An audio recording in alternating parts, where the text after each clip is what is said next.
Hoje queria falar com vocês um pouco sobre como começar na filosofia e sem trazer aqui como uma fórmula ou uma trilha estrita, né, que se deve seguir, mas apenas trazer um livro que eu acho que impacta bastante. E eu diria que essa é a forma correta de se começar na filosofia, porque vai trazer aquele que, vamos dizer, funda a filosofia no Ocidente, né? Não porque fundou um movimento ou porque fundou uma escola, né, como no caso Platão, Aristóteles ou algo do tipo, mas porque tinha em si, trazia consigo uma atitude filosófica, né? Estou falando, claro, de Sócrates, e o livro é A Apologia de Sócrates, que foi escrito por Platão, porque até onde se sabe, Sócrates era analfabeto, então não teria condição de escrever nada, e além do mais que, né, ele estava sendo julgado. Esse livro, ele é as falas, né, de Sócrates em relação à sua defesa, né, não me lembro agora se tem alguma fala de outras pessoas, mas acredito que seja somente a narração de Sócrates.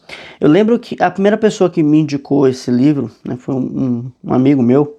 Na época éramos muito próximos, né? Hoje as circunstâncias acabaram afastando um pouco, né? Mas ainda somos amigos, né?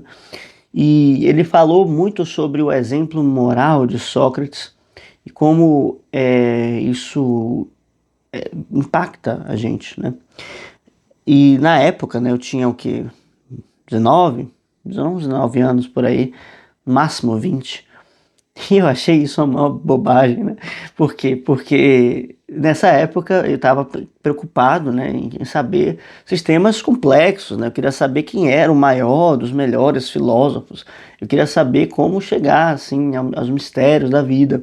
E toda essa história de, você tem que desenvolver uma vida moral, você tem que ser coerente com aquilo que você diz, me parecia ser uma grande besteira, né? Mais ou menos como um garoto, né, que jogava um videogame e queria chegar aos últimos estágios para poder, não para poder aproveitar o jogo, mas para poder ter as conquistas, né, no final.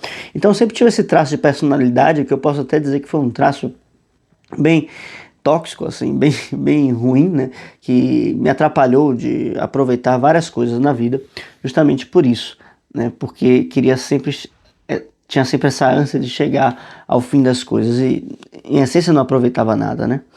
Mas no caso de Sócrates, né, temos aqui um livro que traz um impacto muito grande, né? Porque Sócrates ele é aquilo ali, seja pela sua simplicidade, né, e pela forma como ele fala de maneira que, mesmo a gente tendo acesso a uma tradução, né, mesmo sendo um depoimento, né, que já tem aí seus 2.500 anos, mesmo sendo um tipo de argumentação e de exposição muito diferente do que a gente acostuma a ver hoje, né, ainda assim é muito compreensível. Então, quando eu peguei esse livro pela primeira vez, eu fiquei impressionado com o quanto ele era compreensível, muito simples, né? É diferente de Platão, que muitas vezes ele fala de forma obscura e ele é ele explicitamente obscuro é um pouco engraçado. Ele é intencionalmente obscuro para que as coisas tenham um sentido dúbio ou para que as coisas tenham mais camadas, né? Mas Sócrates ele fala de forma simples, ele é claro. E mesmo quando ele não está sendo direto, ou seja, está sendo irônico, fazendo as suas colocando as suas pistas, né, para que a gente descubra o que é que nós queremos dizer, ainda assim ele fala de uma forma muito clara. Então a fala dele não tem duplo sentido, né? Você, ainda que carregue consigo ironias, ainda que carregue consigo essa reflexão que ele costuma gerar. Muitas vezes Sócrates ele não fala para nós assim, isso é assim, assim, assim, mas ele nos traz os elementos, né?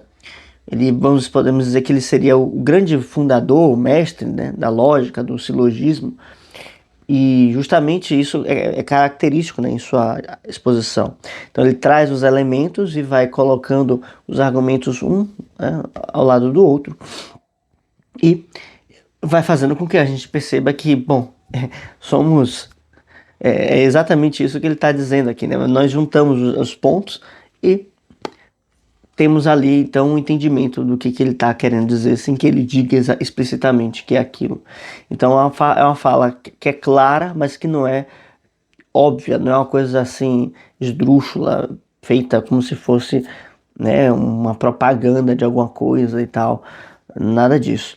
Inclusive, né, acho que uma vez eu vi isso, alguém falando, acho que sobre vendas, que vende melhor aquele que consegue trazer os elementos para que a pessoa que está escutando consiga fazer a conexão. Enfim, mais ou menos esse é o poder da argumentação de Sócrates, né? Ele torna as coisas muito coerentes, muito claras. Mas o que seria assim tão valioso nesse testemunho de Sócrates, né? Aí um ponto importante para a gente poder refletir sobre. Sócrates ele era explicitamente contra a postura dos chamados sofistas, né? E inclusive há uma série de relatos sobre isso nas obras de Platão. Hipias maior, Hipias menor, Protágoras, Górgias, deve ter mais alguns agora que eu não estou lembrando, mas são vários sofistas que aparecem em suas obras, né? Trasímaco, acho que o Menon também, talvez eu esteja enganado, mas o Trasímaco com certeza. Então, vários desses sofistas que são personagens célebres da época, né, pessoas que realmente existiram, aparecem na obra de Platão, mais ou menos fantasiados, mas certamente alguma relação com a realidade tinham. E alguns desses relatos vão para os livros, né? Certamente muitos também são inventados por Platão para poder expor, argumentar sobre as suas doutrinas, sobre a sua filosofia. E o Sócrates, o que é que ele fazia, né? Ele simplesmente ensinava as pessoas. Ele ensinava porque queria e porque achava que era importante trazer para as pessoas uma maior dimensão acerca da vida, né? Ele percebia que tinha essa necessidade, né? Como um grande professor. A gente não tem exatamente quem foi claro, assim, o mestre de Sócrates. Ele é uma figura que às vezes aparece muito como autodidata, né? Mas também já vi falar que foi o Péricles, né? Mas agora Anaxágoras, se não me engano. Já ouvi falar que foi Anaxágoras o seu professor, né? Certamente ele deve ter tido algum mestre, alguém que lhe conduziu nesse caminho filosófico e trouxe para ele algum um método, uma forma de expor as coisas. Mas então, e qual a diferença de Sócrates para os sofistas, né? Sócrates então ensina as pessoas porque precisava ensinar, né?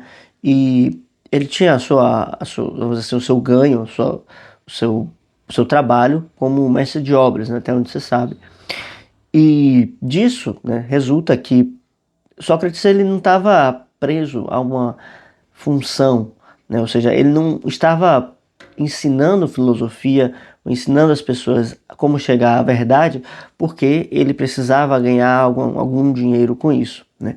E o que ele foi percebendo é que muitos dos professores que eram tidos como grandes oradores, como grandes sábios, eles estavam se vendendo para aqueles que pagassem mais, né? Então tá aí um grande problema desde que, né, desde que o mundo é mundo, talvez, que aquele que ensina, muitas vezes ele tem a sua como é que eu posso colocar isso? Tem a sua credibilidade testada se ele vai mudando a sua opinião muito constantemente, né? De acordo com aquilo que lhe indicam, de acordo com o que lhe pagam, né? E por isso é muito difícil, né, a gente ter pessoas que prezem pela verdade, que propaguem a verdade, fazendo assim sucesso, vamos assim dizer. Então o sucesso ele está muito relacionado com aquilo que agrada mais as pessoas, né? Isso já desde o Império Romano até se tornar uma fórmula, né? O pão e o circo, aquilo que vai, de certa forma, entreter, né, as pessoas, é aquilo que vai ter mais atenção, né? Mas Sócrates não estava interessado nisso, ele estava interessado em que as pessoas descobrissem que a vida não estava circunscrita, né, ou seja, não estava fechada a uma vida única, né, uma vida mortal simplesmente, mas que existia algo para além de tudo isso. Existia, vamos dizer assim, um portal para a eternidade, e esse portal para a eternidade, ele começava, né, ele tinha o seu portão, né, o seu pórtico, nas virtudes. Então ele falava muito sobre as virtudes e como as virtudes, por terem um aspecto eterno, assim, um aspecto de serem duradouras, elas conseguiam nos conectar com os elementos relacionados com a nossa essência, com a nossa eternidade. Então, através de um princípio, né, que nós podemos dizer um princípio de correspondência, um princípio de relação, eu desenvolvo essa consciência daquilo que está no meu mundo interior, no meu mundo imortal, então eu consigo acessar o que está mais além para todas as coisas. Então Sócrates ele fazia muito essa ponte.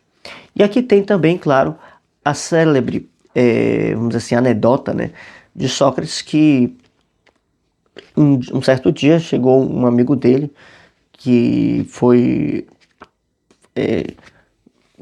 contar para ele que tinha chegado ao oráculo de Delfos, né? E há um costume nessa época, né, que eles se consultavam muito com os oráculos, né? Então, seriam os pressagiadores de sabedoria, seriam os emissários dos deuses, enfim, algo que está vinculado com o contexto religioso, né, da época muito forte.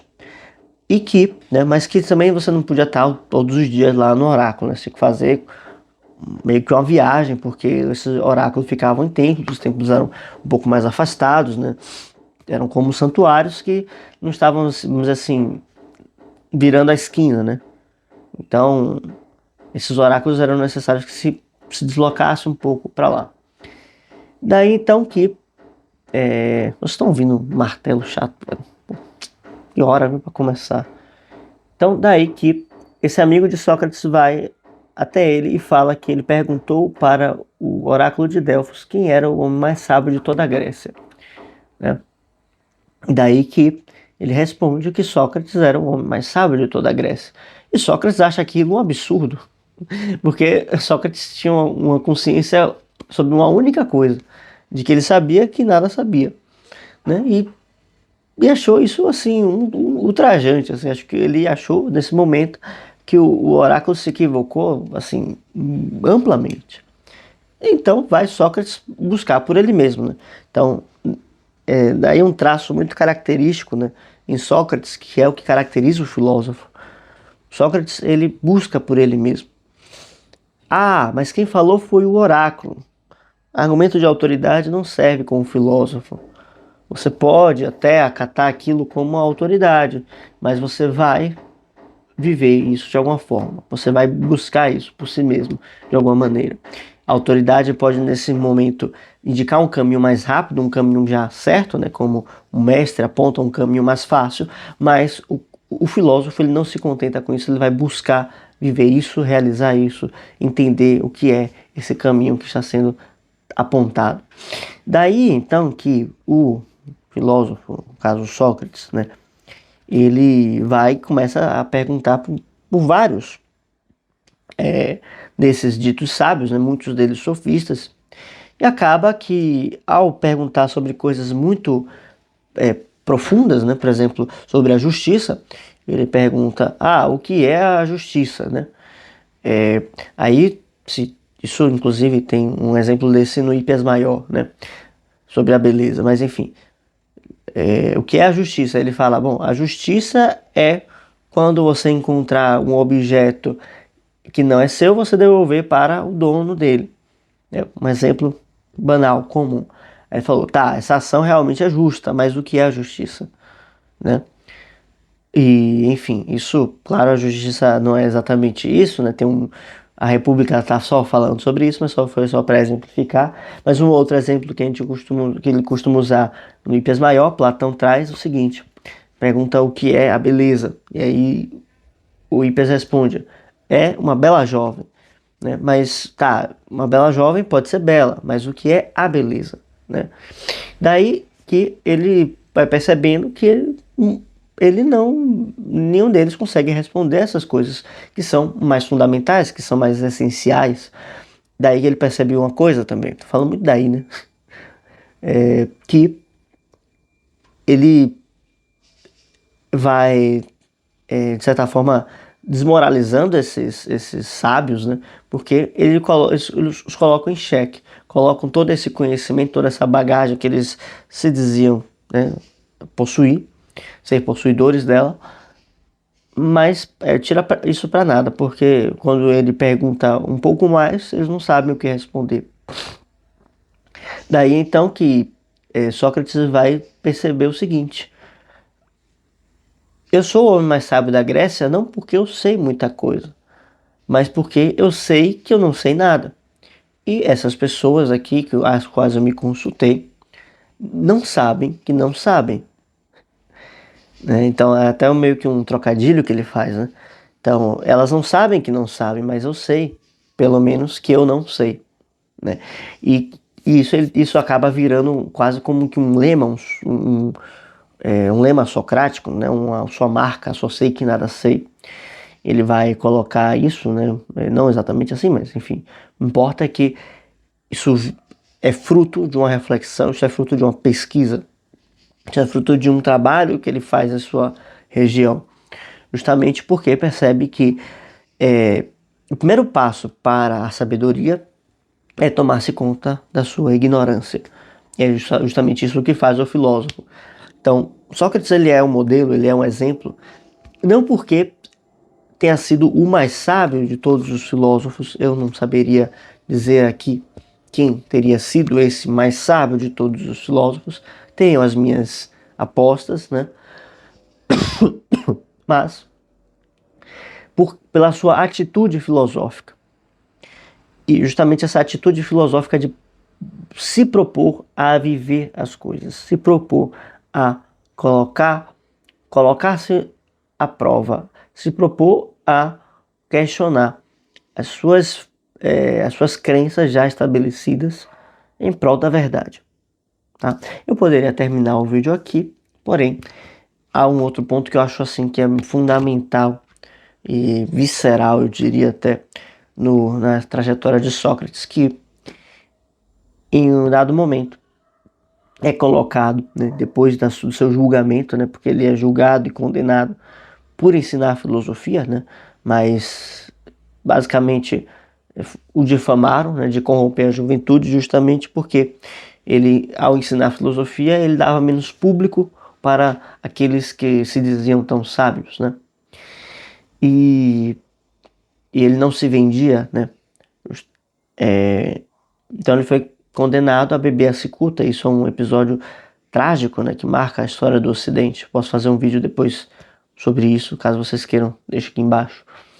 Mas é dado a Sócrates a oportunidade de livrar-se de todo a sua culpa, né, no caso ser absolvido, se ele retirasse, né, ou abdicasse de todos os ensinamentos ali proferidos. Ou seja, se você disser que tudo aquilo que você ensinou até agora é falso e que realmente assumiu essa, né, assumir essa culpa, né, de estar ensinando algo que não se deveria ensinar, você será absolvido.